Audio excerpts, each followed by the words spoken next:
making sense of the finances of divorce. If it doesn't go well, I know that I'm going to be able to pay myself that cell phone bill and, you know, buy a bus ticket to my parents' basement. Like, I've just got those things are covered. How to make the best decisions for your well-being. I'm going to say something really controversial and really hard. Yeah. It's only money. Then, dating has changed and the options are endless. I think we need to take it on ourselves to eat from the dating buffet. Eat exactly according to your taste. Try a little bit of everything. And later, an eye-opening chat about celebrity wine. Usually I would actually walk in the opposite direction of a celebrity wine because I'd assume that, you know, they don't know what they're doing. But I have been told I am wrong. Don't be too quick to judge. Isn't it good? Yeah, it's good. It's much, I tell people all the time, it's much better than you expect. Yeah. It's Cityline with Tracy Moore.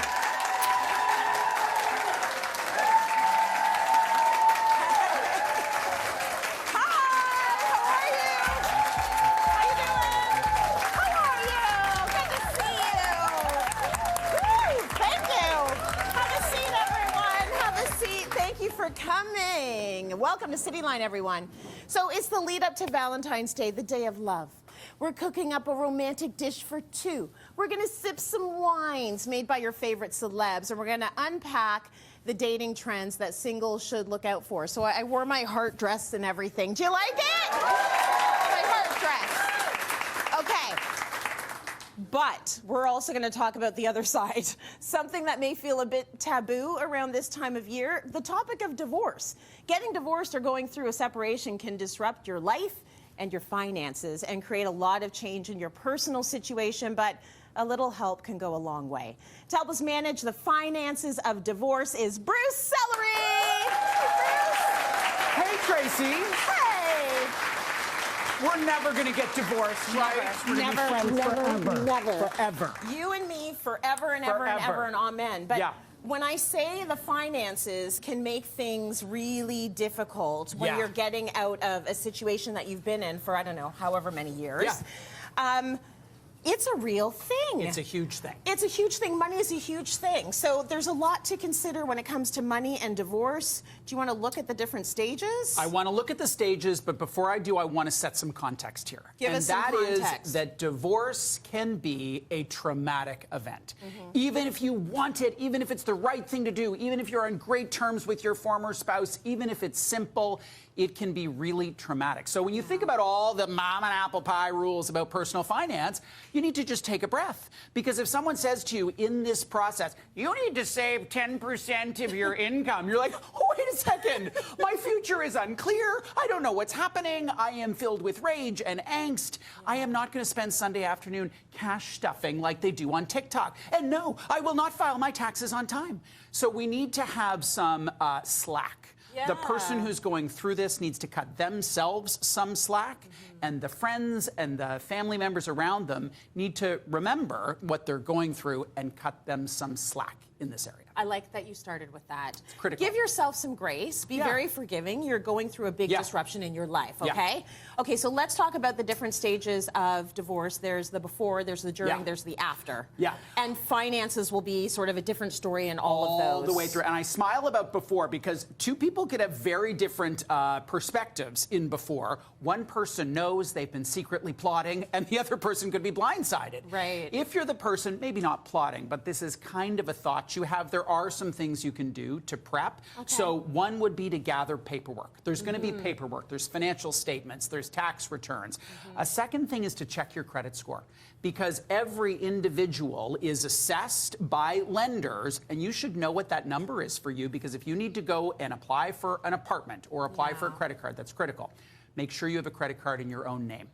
Just so important for you to have sovereignty over your spending. You also want to develop a basic budget here, because if you're moving out, there is an additional cost or costs that you're going to incur. And it is also important in that before stage to pull back on discretionary spending. It's going to be expensive. There's no way around it. And one final thing, and I think this is really important, is access to cash. Maybe it's like a wad of cash hidden somewhere. Maybe it's a separate bank account. It will provide you with some peace of mind to say, listen, I hope this is going to go well. Yeah. If it doesn't go well, I know that I'm going to be able to pay my cell phone bill and, you know, buy a bus ticket to my parents' basement. Like, I've just got those things are covered. Absolutely. Yeah. Have your little slush fund, right? Yes. Let's talk about the during stage. So Yes. you're going through it right now. What are we thinking about money-wise? It can vary so dramatically depending on the dynamics of the relationship, your project management skills, and how complex your situation is. So civil and simple, fast, conflict-filled, and complex, it can take years and years and years. My favorite book in this area is called Untying the Knot. One of the particular things that she recommends is in this during phase, she calls it divorce limbo, and it really is, focus not on the end goal. Focus on the next step and the next step and the next step, because otherwise it just becomes too overwhelming. The other critical thing about the during phase is who are your people?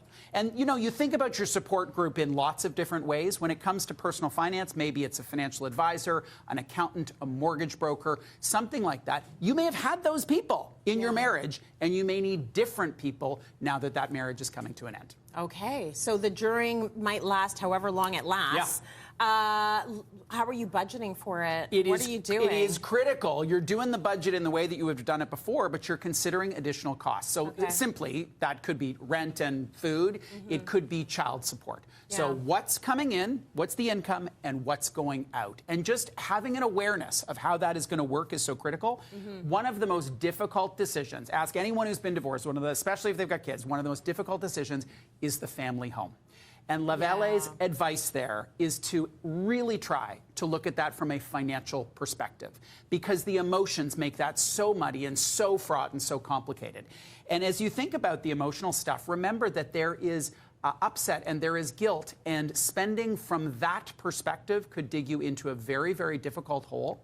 At the very same time is you're going to need to spend money on self-care, and that is therapy, it's massage, maybe it's flowers. Flowers are $10 at the grocery store, and you may be someone who's like, that is a key item on my budget every single week, and hooray for you. I like that. I met a guy at the flower shop, and he said, I'm buying myself tulips. And I'm like, as you should, sir. As you should.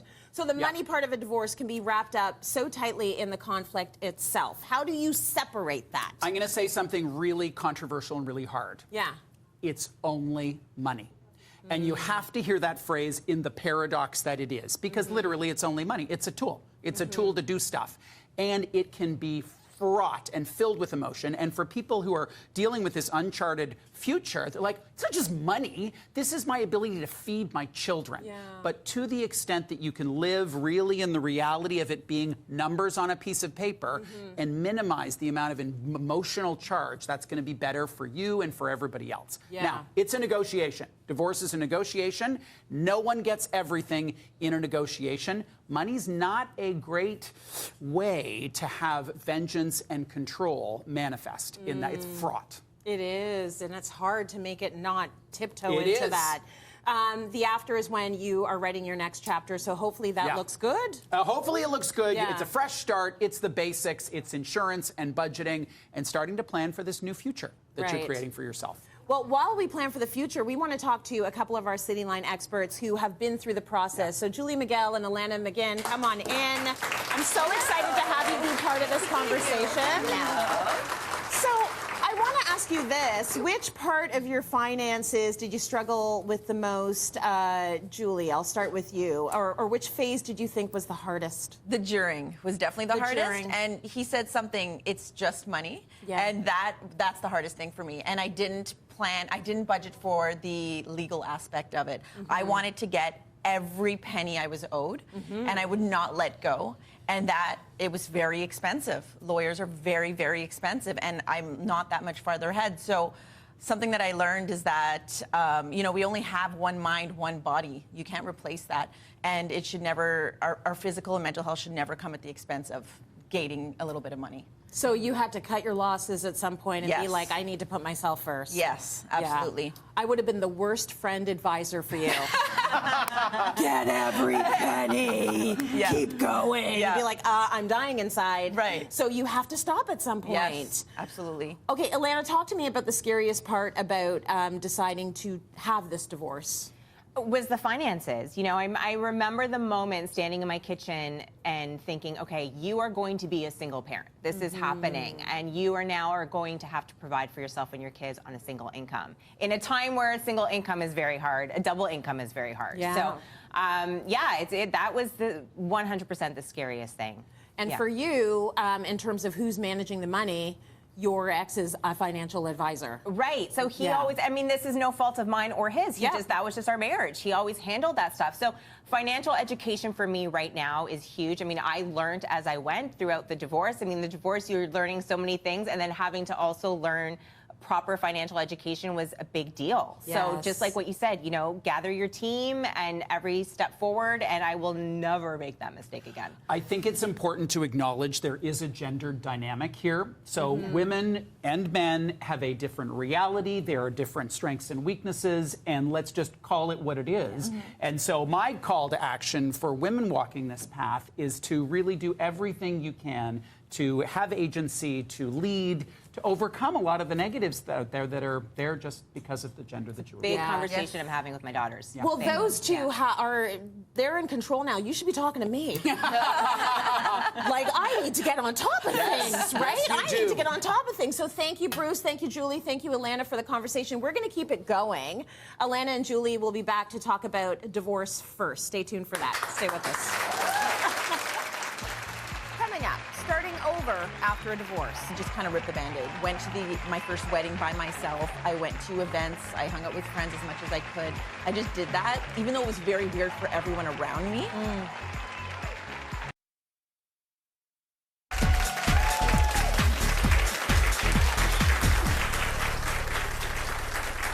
Welcome back. First comes love, then comes marriage, and then comes divorce sometimes. Back to share their divorce stories and how they're building new beginnings after uncoupling are Alana and Julie. Thank you so much for coming back and for talking about all this. So, Alana, how long were you and your ex together, and when did you get divorced?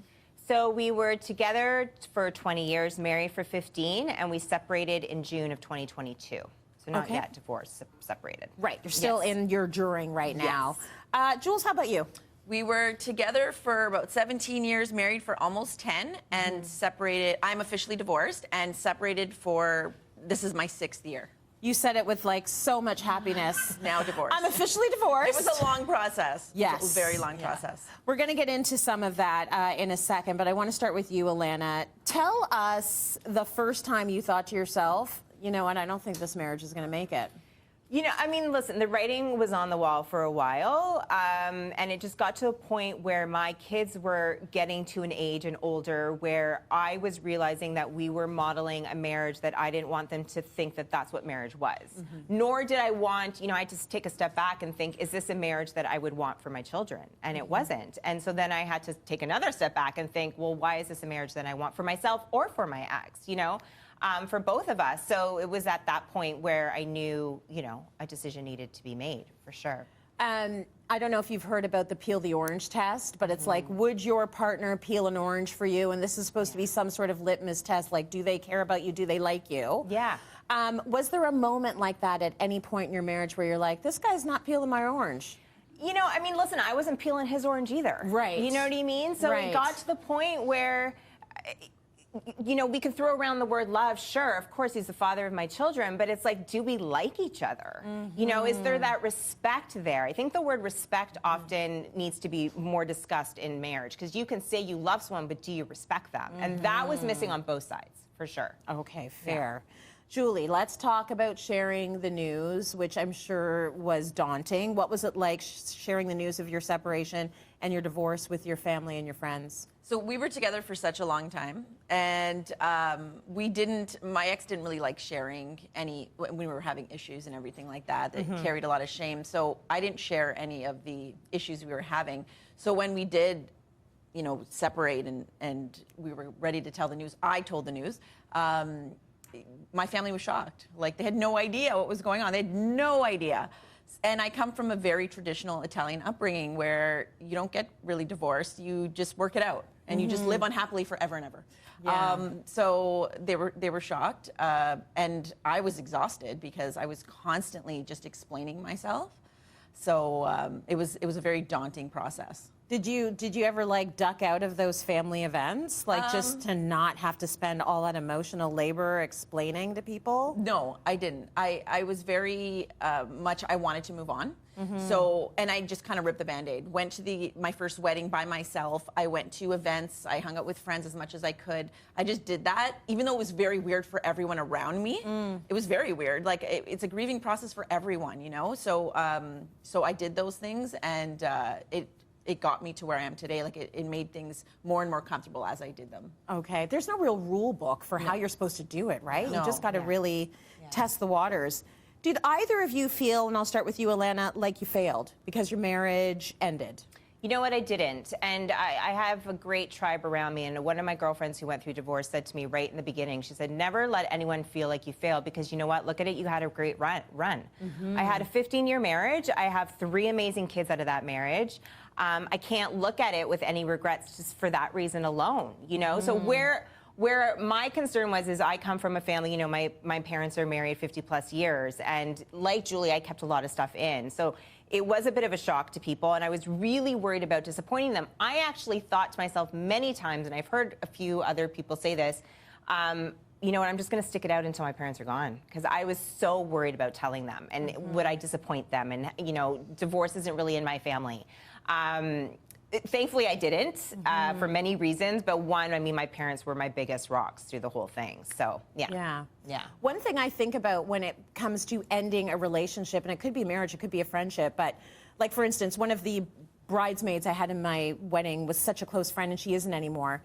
I still have to be able to look back at those pictures and see that there were good times. Yeah. So do you look back and do you see the good times still, Jules? I do. I definitely do. Yeah. There were a lot of good times, and like Alana, like I have 2 beautiful children. Yes. Out of it, and there was a time when we actually did get along, and those were very happy times. I would never throw those away. For a lot of people, this uncoupling is the first time that they live by themselves, because a lot of us went from our parents to our marriage.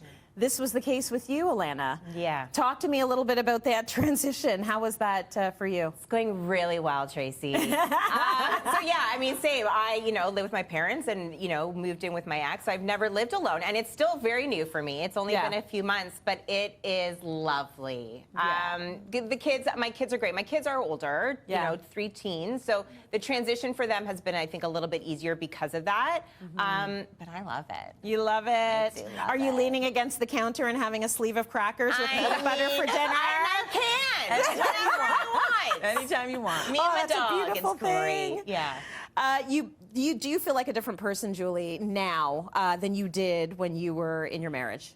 Definitely. I'm a lot happier now. Yeah. Because when you're hiding things and hiding issues, it literally eats at you. Like, it eats at you. So I'm a lot happier now. I face grief and I face shame now, and I work through them instead of just hiding them or doing things to distract myself, like traveling and doing all those things. So I am a lot different now. I definitely take those things into consideration and really move through them.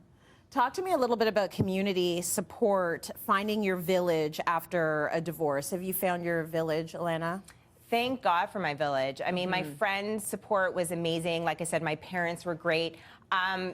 Here, I mean, the amount of tears that I cried in the green room, you know, when we're not shooting segments, we're you know, that's how we bonded over divorce, you know.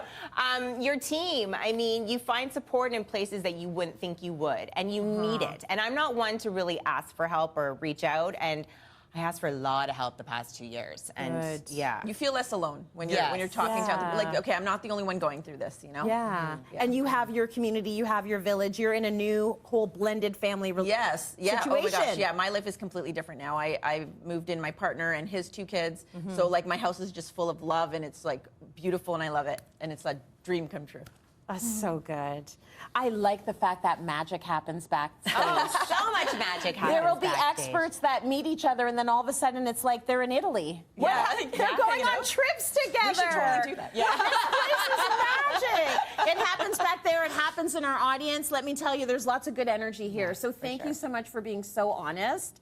And congratulations. Yeah, thank you. Congratulations to you. We are going to be back. Julie's going to be back later because she is serving up a beautiful pasta dish. For now, though, we're headed to break. Stay with us, everyone. That's great. Coming up, I don't have to deal with the new dating world, and it doesn't have to deal with me. If I was out on the dating scene again, I would be insufferable. Right. And it'd be like, who'd you vote for? Why'd you vote for them? What are the reasons? What's your tax bracket? How do you feel about this? Like, I want to know everything.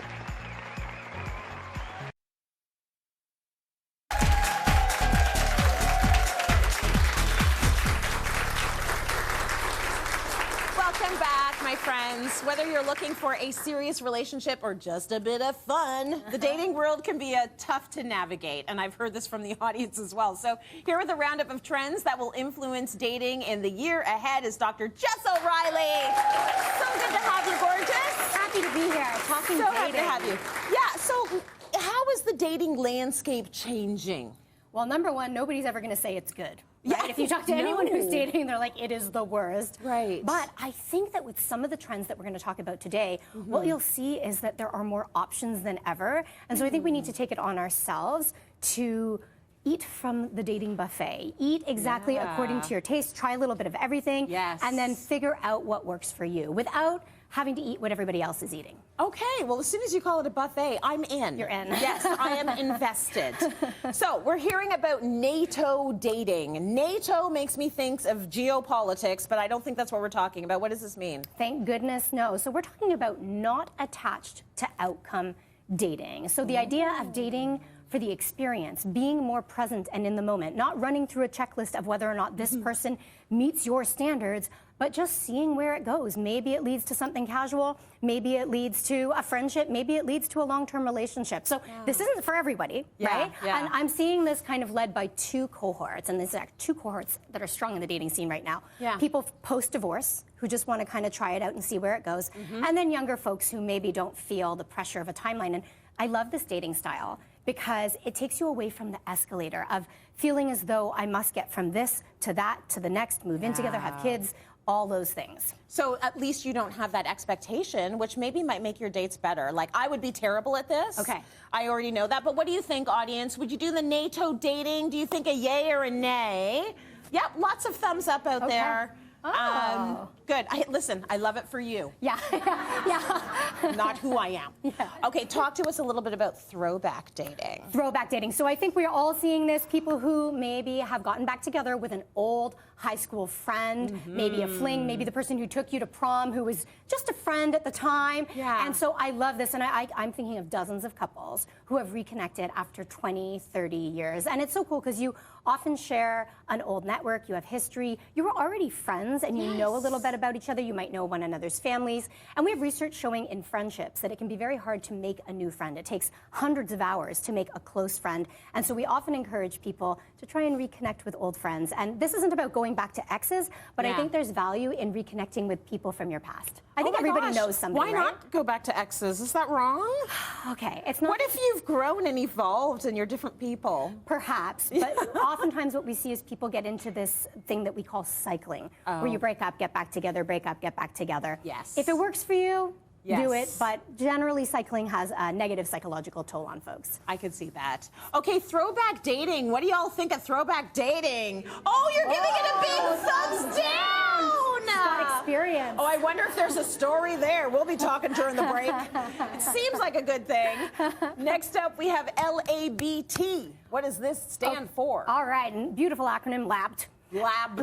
living apart but together. And this is definitely driven by many people post-divorce, and specifically hetero women who don't want to be just a purse or a nurse. They don't want another person to take care of in their home. And they are saying, I want the love, I want the pleasure, I want the connection, I want all the fruits of the relationship, but I don't need one more person living in my house. So they are living apart but together. Yeah, I love the sounds of that. We went to Disneyland with Cityline last year, and Mickey and Minnie have separate residences with a connecting walkway. I was like, I see how this might work. They've got the money for it. They've got right?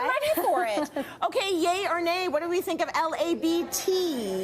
Yes, a lot of yes out there. Oh, but one very big no. Yeah. I do like a body to keep me warm at night. Yeah, well, I would think that you would have sleepovers. Sure, yeah. Right? Especially if you have the your Mickey Minnie parents thing. Ask your parents first. The kids can shuffle back and forth. Like, it'd be awesome. Okay, more people shifting away from monogamy. I hear a lot about this now. So talk to us about this trend. Yeah, so when we talk about CNM or ENM, meaning consensual non-monogamy or ethical non-monogamy, we're not necessarily seeing a rise in it. I think what we're seeing is more openness to it, talking about it. Yeah. And so whereas before maybe people were doing things that weren't so ethical, that weren't so consensual, we're seeing now that a nationally representative survey or study in Canada found that 12% of Canadians consider some sort of an open relationship style, but ethical and consensual, their ideal format. 1/5 have tried it. So 20% of people. So this is more common than we realize. It definitely elicits some response from people, but I think it's important to note that we have early data showing that the relationship outcomes are similar regardless of whether you're monogamous or ethically non-monogamous. And I'm curious what the audience has to say here. You probably have to have major communication if you're in an ethical non-monogamous relationship, because you're constantly going back and forth checking on the rules and you know what I mean, the way it flows. Yeah, it's not just a free-for-all. It's not a free-for-all. There's mostly just talking and talking and talking. And actually, I think those folks in monogamous relationships can learn from that. Absolutely. So what do we think of non-monogamy? Ethical non-monogamy. I'm with you. Yes, for the brave souls. A little bit, yeah, a little bit of yes, Even but if it's mostly not no. for you, right? It might be Then for yes, other people. for other people. Yeah. Yes, whatever if works you for have the time and the energy and the finances and the resources. And if that's the thing that's going to make you the happiest, please do it. Like, please pursue that life. Okay, screening out. Another big trend. Okay, so this is pretty simple. This is making sure that we date people who are aligned with us politically. And so we already see the dating apps offer badges so that you can indicate whether you voted. You can indicate political party on some of them. And this may seem like, oh, we're just trying to create a silo of people who have everything in common. But when we think about values, this is a really big one, especially if you're part of a group who is very adversely affected from different political outcomes. So, yeah, this is a big one. I know that you mentioned it could potentially be unsafe for you to be dating someone with certain philosophical views. So it makes perfect sense to me. I mean, I want a full checklist. I want to do an interview. If I was out on the dating scene again, I would be insufferable. Right. And it'd be like, who'd you vote for? Why'd you vote for them? What are the reasons? What's your tax bracket? How do you feel about this? Like, I want to know everything. I want to know who you donate to. I would want to know the whole nine. Oh my goodness. What do you guys think of screening? For like politics and what have you? Yes. Yeah. So you can disagree on pineapple on pizza. You can disagree on different things, how much time you spend together. You can have different family values to some degree. Yes. But some of these issues are so tied to who we are on the inside. Absolutely. Politics is personal, Absolutely. right? Jess, thank you so much for that. Nice to see you. Dating's A pleasure. so exciting. It's always good to see you. We're headed to break. Lots more Cityline coming up. Stay with us. Good stuff, girl. Coming up, sampling celebrity wines. This is owned by Sting and Trudy Styler. Oh, Sting. Isn't this fun? He makes good music. Does he make good wine?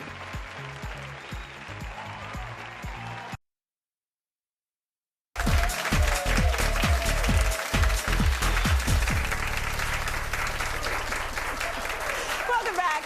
It's Valentine's, Galentine's, Palentine's Day tomorrow. What better way to celebrate it than with some wine? Better yet, celebrity wine. Renee Sferrazza is here with her favorite list. You brought all of them. Before we even get into the list, I want to ask you, well, first I want to ask the audience. In the audience, are you likely to buy and try a celebrity wine because it's made by a celebrity? You can give me applause if you try a celeb wine. Yeah. A few of them have already told me about the celeb wine they've tried, and Oh, it's like I really? keep hearing about this wine, and it's on the table. So we'll get into that down in a over moment. here, I think. It is. These wines are definitely having a moment. They are. So there's more celebrity wines now than ever before, but there's different levels of involvement in the celebrity wine. Not all these celebrities are making the wines. A lot of times they're in the blending process. Maybe they're owning the winery and making the wine, or maybe they're acting more as like a winery CEO. Wine is this big world. So there's different levels of involvement as we go along the way, and that's what each of these wines have. Okay, all right. Usually I would actually walk in the opposite direction of a celebrity wine because I'd assume that, you know, they don't know what they're doing. But I have been told I am wrong.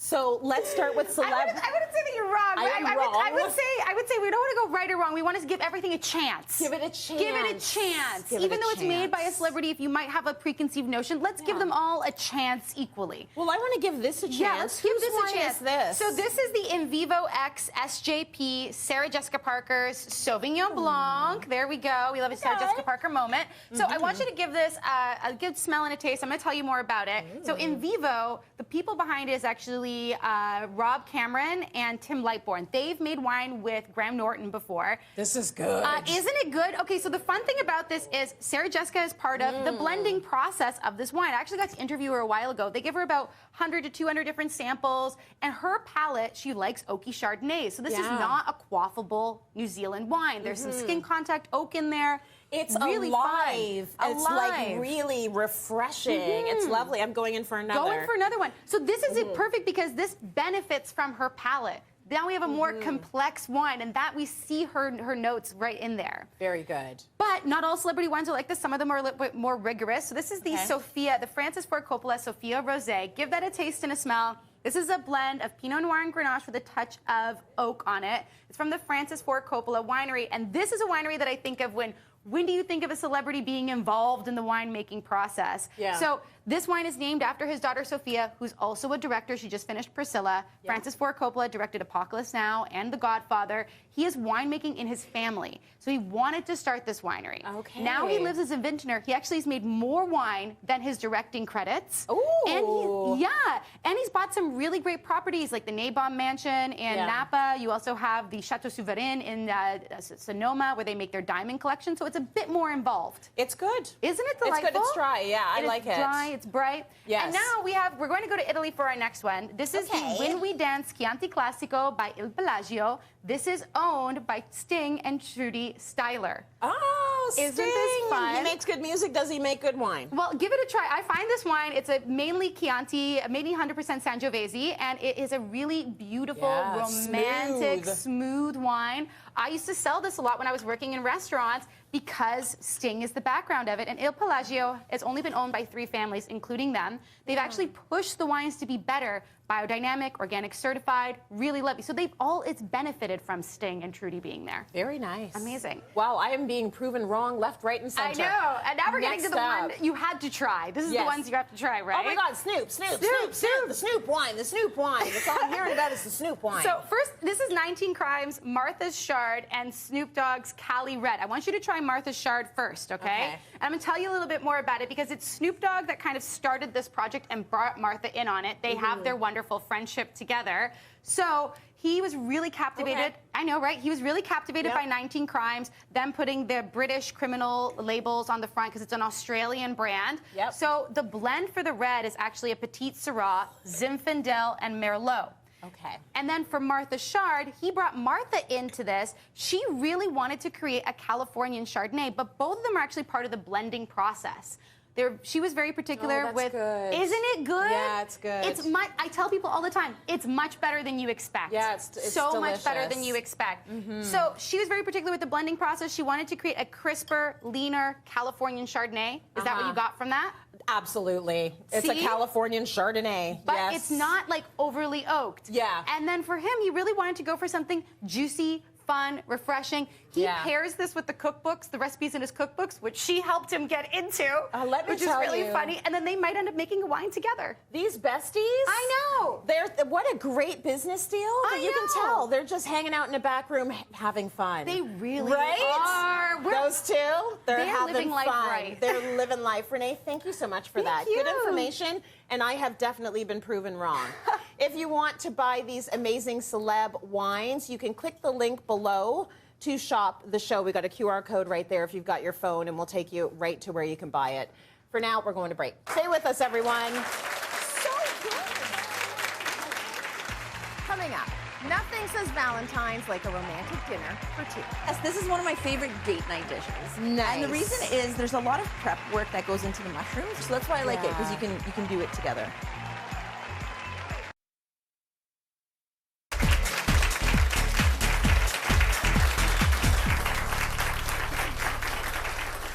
Welcome back, everyone.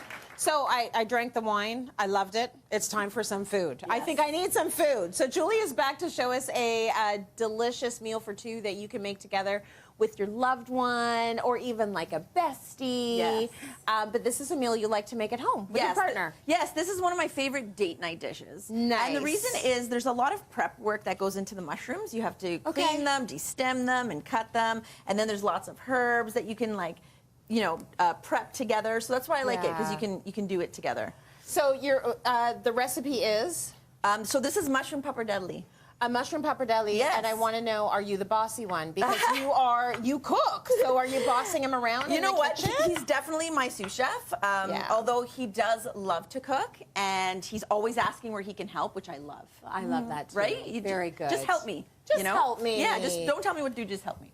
I love that. Okay, so how do we start? Okay, so I've already got this started here. So these mushrooms take about 6 to 8 minutes to cook. Okay. And how I start the mushrooms, usually people just dump all the mushrooms in and just expect them to cook. Yeah. It's really hard to do that. So what you want to do is start with half the mushrooms, let those wilt a little, and then put in the rest of the mushrooms. Lovely. And if you have a lot of water, sometimes mushrooms are really watery. What you can do is turn up the heat and let the water evaporate and let those mushrooms caramelize. Good stuff. So this is the point we're at right now. The mushrooms are cooked. Next, you're going to add butter, so about 2 tablespoons of butter. It makes everything better. Of course. And we're making like a creamy sauce, so you need a fat. Nice. So the butter is going to go in there, and then we also add the garlic. So this is 2 cloves of garlic. Okay. So that's already smelling so good. And that's going to bring out the flavor of the mushrooms too, like the garlic and everything. I was over there drinking wine, and all I could smell was mushrooms. The mushrooms smell so good. It was so nice. And this is the herbs. So this is some thyme and some rosemary. Lovely. And also, if you like heat, these are some red pepper flakes. I sure do. So I'm going to put a little bit of that. And you just want to let that get fragrant. Yeah. So 30 seconds or so. I'm smelling it all. All the good stuff. And then the other thing I love about this dish is it has some wine in it. It only has about 2 tablespoons. Okay. So it says you need a dry white wine, but I say pick a wine that you want to drink with the recipe, like instead of wasting the whole bottle. And you can drink it while you're prepping. Oh, nice. You want to take the wine and But you still want it to be white? The white, probably, right? Yes. You want it to be white. For the recipe, you need white. For color as well. It would look kind of weird if it was red. Yeah, it would definitely look weird. So you're going to deglaze with the white wine. Nice. So just let the alcohol cook off a little bit. Beautiful. You can smell it already. Now, do you two do this a lot? Do you do a lot of co-cooking in the kitchen, or is it sort of tag teaming? One does one, the other does one another night? We definitely do a lot of co-cooking. And we have 4 kids between us. So on the nights that we don't have our children, we definitely pick a dish and cook it. That's like one of our favorite things to do together. And that works out that sometimes neither of you have the kids. Yes. Yay! Yeah, right? That's good. Right? Yeah, no, it that's is awesome. Fantastic. That's beautiful. And then next you're going to add in the the vegetable broth. I've actually found mushroom broth. They sell that now. Ooh. So it's some extra flavor. It'll be extra mushroomy. Yeah, exactly. So the mushroom broth, and you want this to reduce by half. But given we don't have all that time right now, so you want that to get up to a simmer and then reduce. And then you're going to go in with the cream. So it only takes a tablespoon of cream. I was on the show a few months ago, and I did a cashew cream. So that's a good substitute for if you can't have cream. Right. This little amount won't really hurt me, so that's why I'm just going ahead and using regular cream. Oh, that's right. Sometimes you just got to go for it, eh? Yeah. She's supposed to be dairy-free, but every once in a while. It's fine. It's fine. We make an exception. Yeah. So I'll let this thicken up just for a second. Yeah. Now, in the meantime, do you want to talk a little bit about the pasta? Oh, yes. So we use pappardelle noodles for this. And these are those really long, thick noodles. Yes. I love these. These are my favorite. These ones in particular are artisanal, and they are made with semolina flour. That's what I wanted to say. Semolina. Because there's two kinds. There's also the egg noodles, which are like a lot hardier. I really like those too, but they're quite filling. They're quite filling. So Okay. I've actually already cooked the pasta because I wanted this dish to be like done by the end of the segment so that you guys can try it. Good. Well, Yeah. how long? Obviously, with the pasta, you always just follow instructions. Yes. But is this a pasta that takes a little bit longer? This one does. It actually takes 13 to 40 minutes. When I read the package, I was like, oh my goodness, I got to start cooking this like back, 13, 14 minutes ago. So so this one takes a little while. The egg noodles, I think, take like under 10 minutes, which is great. Good. So when this is done, it is done. Ooh, it's a nice thick noodle. Yes. Okay, so we're putting it in. So we're putting it into the mushroom sauce, and then you're going to add some olive oil, Nice. a little bit of olive oil. The good stuff. Yep, Yeah. the best you can find, and then this is some parsley. Beautiful. So we'll add that. And now you mix it to coat, just to make sure everything is coated well. Yeah. Because now the next process is really what's really important. So to make this creamy, you have to add, so take it off the burner. So the stove is gonna start going crazy. Yeah. So take it off the burner, and you're gonna add some pasta water. And the reason this water is important is because it's salted and it's also starchy because we've just cooked the pasta in it. Okay. So you wanna make sure you put that, a few tablespoons of that. And this is a 1/4 cup of Parmesan cheese. So This is what's going to make it like thicken up a little bit. exactly. So this process here, taking it off the heat and then Yeah. adding the pasta water and then adding the Parmesan cheese. And you want Yes. this finely grated that you can buy at the store. Got it. Because Not big and chunky. No, and big and chunky won't work. It'll actually just separate, and you won't get like a creamy sauce. Well, while you're finishing that up, let's bring Renee in here and Yes. talk wine. Great idea. Come on in, Renee. So you see the elements of the recipe. I see the elements of the recipe. What would this pair well with in your celeb wine stash? I brought it with me. Okay. This is the When We Dance Chianti, which we just had. Yes. So I'm just gonna pop this right over here and I'll grab us a glass. So why this works, I know, we're thinking mushrooms, pappardelle, it's not a red sauce. We might be going with a white. We don't need to do that We don't need because to go we're with the having white. a Chianti. Now, Okay. remember like maybe about a week or so ago, I said if something is fatty, like with cheese and butter, Yes. we need to have something with structure in the wine. Yes. So the Chianti has some nice you. structure, beautiful aromas that are more berry forward instead of the earthiness that's coming from the pasta itself. And the bright acidity goes with the mushrooms as well. So you're not having something that's like overladen on the palate. Now that you've had a bite, go into this, give it a smell. You'll see nice fruit notes. Ooh. And I want you to grab this as well. I'm gonna switch with you. Okay. You take this, I'll serve. Smell the fruit notes with the. That's good. Renee's There taking you over, go, and I there kind you of like go. it. It's really Seriously, good. can you come over? Honestly, Sure. the pairing works beautifully, This is Renee. really She good. knows her stuff. I love this. What do you think, Jules? Okay, you can't talk and drink at the same time.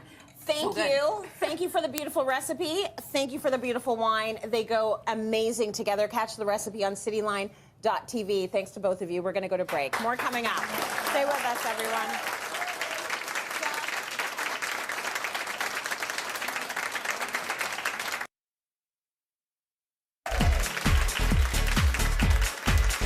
Thank you to Nom's Organic Bites for sending our audience this seriously delicious treat. This fresh, fudgy, and chocolatey snack is made with only 4 simple, wholesome ingredients and is 100% good for you. And we are already at the end of the show. What a great one it was. I had a blast. Thank you so much to all of our experts. Thanks to Bruce, Alana, Julie, Jess, and Renee. Thank you to our audience watching at home. Our audience in studio, you were awesome to hang out with. We got into a lot of conversations out there, so thank you for being so awesome. And you know what? Let's do a little cheers. Cheers. Cheers to love, to divorce, to dating, to all the things, and having your money in order. Have a great day. We'll see you tomorrow right here on Cityline.